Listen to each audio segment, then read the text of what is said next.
Hello at welcome ulit sa kusina ni Mrs. O. And for tonight, very basic, another freezer food recipe, adobo. So, it's as simple as pork adobo. Ang adobo naman, very simple ang ingredients, but a lot of it really is the technique, no, on how to cook it and when to add the vinegar.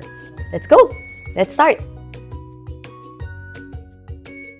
Ang daming versions ng adobo. Kanya-kanyang bahay, kanya-kanyang adobo. But for now, what I will do is, I will brown first. Yan. I will brown first the pork. Like what I said, we will seal it, di ba? Ano to liempo.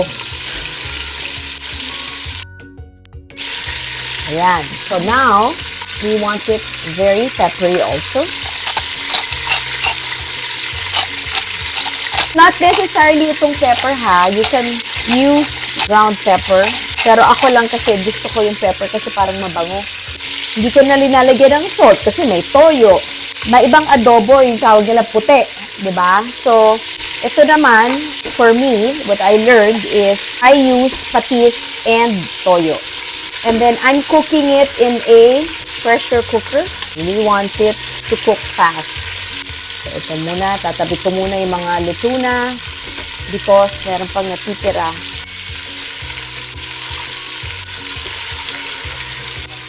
Yan.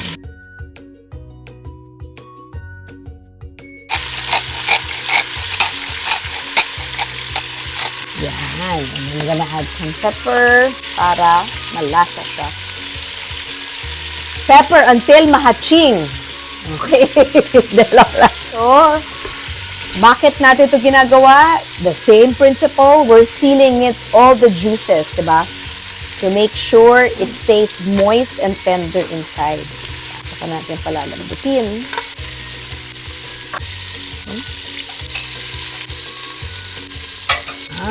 Ang bango na ng pepper. Natostang-tosta. There. So, sayang to. So, we are sauteing the garlic. And then, if you notice, nagdikit-dikit, diba? Yung pork. So, there's some residue. So, that's why, when we're cooking, ito nakuha namin ng Pasko. Sabi sa'yo ganito talaga umpisa ng kusina ni Mrs. O, diba? So, para magamit natin ang mga Christmas gifts. So, basically, you wanna put the vinegar first para nga, nalilinis mo yung pan. Luluwag siya. As you boil it, luluwag siya sa pan kasi nga it's acid. Yeah, so that's what you want to do.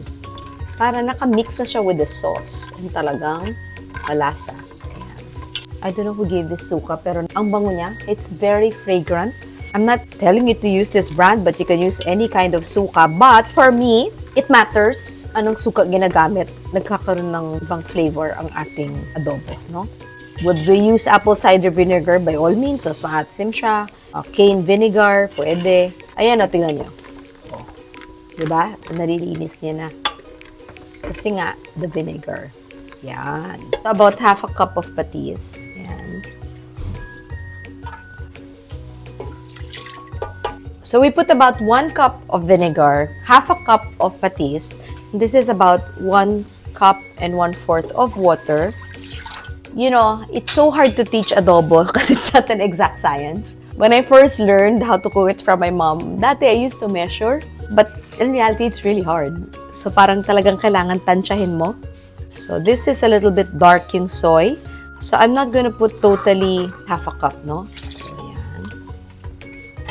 So, once this is boiling, I will add the pork. Yan. And I have to check kasi dapat hindi masyadong matubig, no? Tapos, dito ko na rin ilalagay ito. Yan. The more pepper, the better. Ang bango rin kasi ng garlic natin. It's the native one, yung maliit. Native garlic. So, from here, I will add.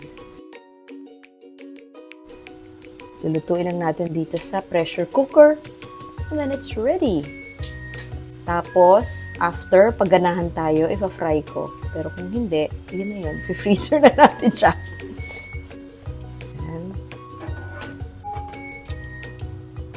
So yung iba, when they cook, puro talaga. They don't put water, but I find it to be too salty. Just gonna add a little bit of water. So, i-close na natin ito and I will transfer it here para di siya sagabal kasi we're gonna do high heat cooking. Okay, yeah. Dito lang siya. Magsistay yan dyan for about 20 to 30 minutes. At ngayon, patapos na ang ating adobo na galing sa pressure cooker.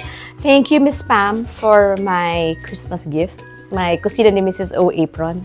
Hindi ako nagpagawa nito. Christmas gift din. Sabi sa'yo eh, lahat ng kusina ni Mrs. O episodes galing Pasko pa lang, di ba? So anyway, so here, ito na, malambot na ang ating pork. So I'm gonna continue to simmer it. No? Nabuksan ko na yung ating pressure cooker. So ang gagawin ko is, lalagay ko siya dito para sa ganon, medyo matanggal yung sauce, no?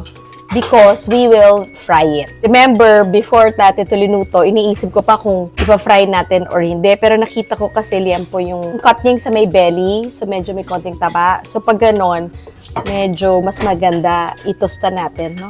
You can really smell the laurel leaf. No? Ayan, naka-drain na siya. Kino-continue ko siya i-simmer para magka-body pa yung ating sauce, no? Mag-thicken ng konti. Matalsik to. This is very messy.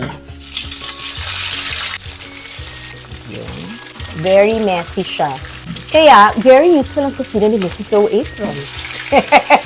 O, diba? Sa branding. At syempre, yung oil na ginamit ko, galing siya sa used oil. Yan, ito. Pangalawang gamit. Sayang naman. Yan. Fry natin about 3 minutes. Yun. Crispy na siya. Isipin mo na lang para kung naglechon kawali. So, ibabalik ko siya dyan. Look at that, crispy. Dami siyang taba, kaya masarap siyang prituhin. So this will be about 30 minutes, 20 to 30 minutes, just to make sure na magkaroon pa ng body yung ating sauce. Then that's ready. Or a shortcut is actually pag ano ka ng slurry, cornstarch, a little bit of water. But then again, it's better you reduce it para talagang absorb ng pork. Actually, ang adobo, pagkakaluto mo, hindi siya masyadong masarap. Masarap siya pag galing ng freezer, di ba? 3 araw, di ba? 2 araw. Masarap to dahil hindi pwede masyadong munggo because nga my husband had a surgery with his bones. Bawal muna yung mga uric acid.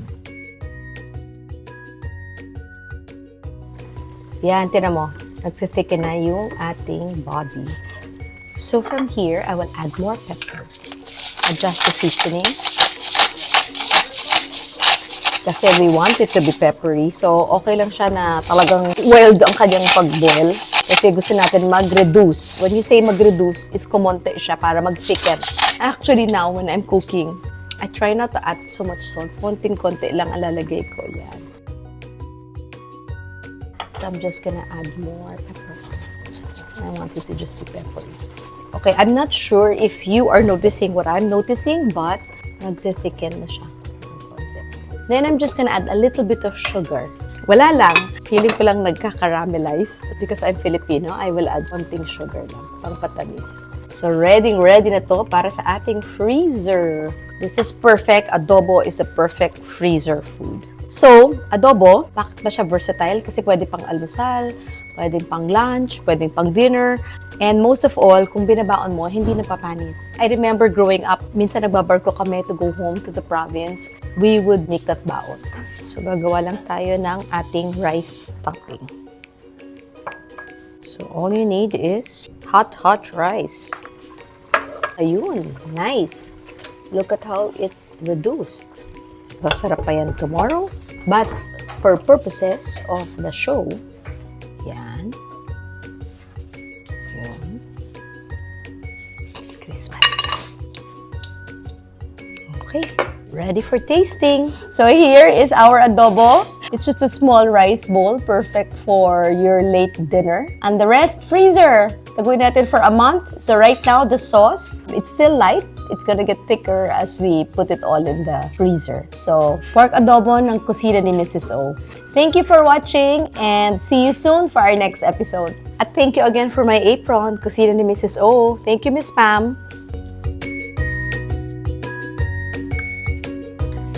Grabe, laman ng baboy. Lambot.